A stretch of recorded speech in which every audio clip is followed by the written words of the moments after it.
Իմ խորհուրդը նա կլինի, որ մենք լիքը բաներ, որոնք չենք անցել մեր դպրոցում կամ չգիտեմ մեր բարձրագույն ուսումնական հաստատությունում, շատ բաներ այս Facebook-ով ստուգում ենք, նայում ենք, մարդիկ էլ կան, որոնք որ նայում են, հետո գալիս են ուզում են իմանալ, մենք գիտենք, թե չգիտենք։ Բաց թողեք դա, ինչ որ գիտեք, պահեք ձեզի։ Եվ մեր քրիստոնեական հավատքով, մեր եկեղեցիով, մեր միասնաբար բոլորս կարողանանք շնացնել մեր եկեղեցիները, մեր երկիրը, մեր ընտանիքները միմյանց հետ ապրելով, միմյանց հետ կիսելով եւ դժվարությունները եւ ուրախությունները։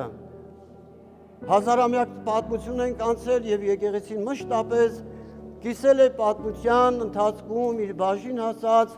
եւ ուրախության եւ դառնության բաժակը։ Եվ այս ամենով թող Տերը օրհնի բոլորիս, պահի պահպանի ձեր ընտանիքները,